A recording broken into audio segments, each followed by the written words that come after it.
आप सभी विद्यार्थियों का इस चैनल पर हार्दिक स्वागत है।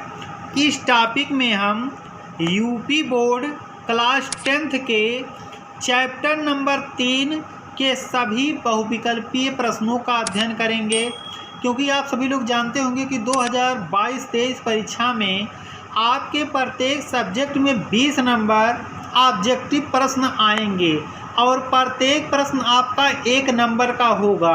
यानी 20 क्वेश्चन जो आपके आएंगे वे ऑब्जेक्टिव के होंगे, जिनका उत्तर आपको OMR पर देना है।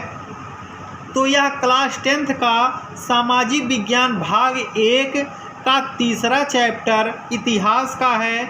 इतिहास में केवल आपको 3 ही चैप्टरों का अध्ययन करना है। तो आइए बिना रुके हम सभी महत्वपूर्ण ऑब्जेक्टिव प्रश्न को देखते हैं। आपका जो बहुविकल्पीय प्रश्न है उसमें जो आपका पहला प्रश्न है, चीन से बना सिल्क किस मार्ग से दूसरे देशों में पहुंचता है? निर्यात मार्ग, सिल्क मार्ग, हिंद मार्ग या समुद्री मार्ग? तो इसका उत्तर होगा सिल्क मार्ग। अगला प्रश्न है, नूडल्स किस देश से यूरोप के देशों में पहुँचे? नूडल्स किस देश से यूरोप के देशों में पहुँचे? अमेरिका से, फ्रांस से, चीन से या इटली से? तो उत्तर होगा चीन से। इस पे खेती का जन्म किस खाद्य पदार्थ से हुआ? ब्रेड से, नूडल्स से, बर्गर से या चाउमीन से? उत्तर होगा नूडल्स से। आयरलैंड के लाखों लोगों की मौत किस फसल के नष्ट हो जाने के कारण हुई? आलू के, गेहूं के, चाय के या गन्ना के? तो उत्तर होगा आलू के।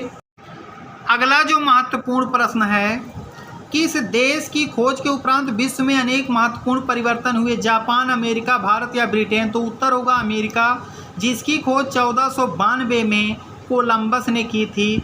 पुर्तगाली और स्पेनिश सेनाओं के साथ कौन से रोग के जीवाणु अन्य देशों में पहुंचे? हाथी पांव के, तपेदिक के, डेंगू के या चेचक के? तो इसका उत्तर होगा चेचक के। 18वीं शताब्दी तक संसार के कौन से देश सबसे धनी माने जाते थे? जापान और भारत, फ्रांस और अमेरिका, चीन और भारत या चीन और इटली? तो इसका उत्तर होगा चीन और भारत। आर्थिक विनिमय के 3 तरह के प्रवाहों में पहला प्रवाह किसका होता है? व्यापार का, श्रम का, पूंजी का या आयात का? उत्तर होगा व्यापार का। ब्रिटेन की सरकार ने बड़े भूस्वामियों के दबाव में आकर मक्का के आयात पर प्रतिबंध लगा दी। जिस कानून के आधार पर यह पाबंदी लगाई गई उसे कहा जाता है ब्लैक लॉ, कान लॉ, क्रॉप लॉ या प्रोडक्शन लॉ? तो उत्तर होगा कान लॉ। जमीन को उपजाऊ बनाकर गेहूं व कपास की खेती हेतु कैनाल कॉलोनी कहाँ बसाई गई? गुजरात में, उत्तर प्रदेश में, पंजाब में या उड़ीसा में? तो इसका उत्तर होगा पंजाब में। यूरोपीय देशों में किस खाद्य पदार्थ उत्पाद को गरीबों के लिए भी सुलभ बनाने में रेफ्रिजरेशन तकनीक का प्रयोग रहा? मक्का, गेहूं, चावल या मांस? तो उत्तर होगा मांस, क्योंकि यहाँ पर बहुत अधिक ठंड पड़ती है। 19वीं शताब्दी के अंत में व्यापार में वृद्धि और विश्व अर्थव्यवस्था के साथ निकटता का एक स्याह पक्ष माना जाता है। नाजीवाद को, फासिस्टवाद को, उपनिवेशवाद को या समाजवाद को? उत्तर होगा उपनिवेशवाद को। यूरोपीय देशों ने मानचित्र पर लकीरें खींचकर किस महाद्वीप का आपस में बंटवारा कर लिया? Asia, Africa, America, Australia? उत्तर होगा अफ्रीका। बर्लिन का समझौता कब हुआ? 1880, 1885, 1890, 1895 में? तो इसका उत्तर होगा 1885 ईस्वी में। अफ्रीका में किस बीमारी के प्रसार से अधिकांश जानवरों की मृत्यु हुई? प्लेग, रिंडरपेस्ट, मलेरिया या एनिमल फीवर? तो उत्तर होगा रिंडरपेस्ट। अनुबंध व्यवस्था को और किस नाम से जाना जाता है? आपसी समझौता, गुलाम प्रथा, सशस्त्र प्रथा या नई दास प्रथा? उत्तर होगा नई दास प्रथा। 19वीं शताब्दी के अंतिम दशकों में भारत के सूती वस्त्र उद्योग पर किसका प्रभाव रहा? फ्रांस का, पुर्तगाल का, जर्मनी का या ब्रिटेन का? उत्तर होगा ब्रिटेन का।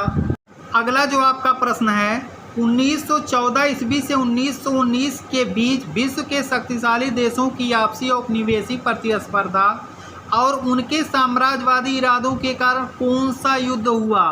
तो 1914 से लेकर 1919 के बीच प्रथम विश्व युद्ध हुआ था, जो कि बहुत ही भयानक था। अगला प्रश्न है, युद्धोत्तर अमेरिकी अर्थव्यवस्था को उन्नत बनाने में किस कार निर्माता की बृहत उत्पाद पद्धति का योगदान रहा? हेनरी फोर्ड का, टाटा का, मार्कोनी का या बिरला का? तो उत्तर होगा हेनरी फोर्ड का। महामंदी का प्रारंभ किस वर्ष हुआ? 1919, 1924 या 1929 या 1934? तो इसका उत्तर होगा 1929 में, जो कि विश्व महामंदी में जिसका प्रभाव पूरे यूरोप महाद्वीप में पड़ा था। 1939 ईस्वी से शुरू होकर द्वितीय विश्व युद्ध कब तक चलता रहा? 1942, 1945, 1946 या 1947 तक? तो द्वितीय विश्व युद्ध जो था वह 1939 से लेकर 1945 तक चलता रहा। अमेरिका स्थित न्यू हैम्पशायर के ब्रिटेन वुड्स नामक स्थान पर ब्रिटेन वुड्स समझौता कब हुआ? 1942, 44, 45 या 47 में? तो इसका उत्तर होगा 1944 में। अगला प्रश्न है, अल्प विकसित नव स्वाधीन देशों पर बाद तक भी कौन से देश अपना प्रभुत्व छोड़ने को तैयार नहीं हुए? ब्रिटेन और जापान, फ्रांस और जापान, ब्रिटेन और फ्रांस, ब्रिटेन और अमेरिका? तो इसका उत्तर होगा ब्रिटेन और फ्रांस। द्वितीय विश्व युद्ध के उपरांत विकासशील देशों ने अपनी आर्थिक उन्नति हेतु नई अंतर्राष्ट्रीय आर्थिक प्रणाली की मांग की और इसी के परिणाम स्वरूप उन्होंने विकासशील देशों का एक संगठन बनाया। इस संगठन का नाम क्या था? G77, G79, G87, G89? तो इसका उत्तर होगा G77। तो इसमें कुछ इम्पॉर्टेंट प्रश्न है, उन्हें हम देख लेते हैं। तो आपके जो इम्पॉर्टेंट प्रश्न है, चीन से बना सिल्क किस मार्ग से दूसरे देश में पहुंचता था? तो इसका उत्तर होगा सिल्क मार्ग से। और भी कुछ इम्पॉर्टेंट क्वेश्चन है, जैसे किस देश की खोज के उपरांत विश्व में अनेक परिवर्तन हुए? अमेरिका। अगला जो इम्पॉर्टेंट प्रश्न आपका है, अफ्रीका में किस बीमारी के प्रसार से अधिकांश जानवरों की मृत्यु हुई? रिंडरपेस्ट। पहला महामंदी किस वर्ष प्रारंभ हुआ? 1929 में।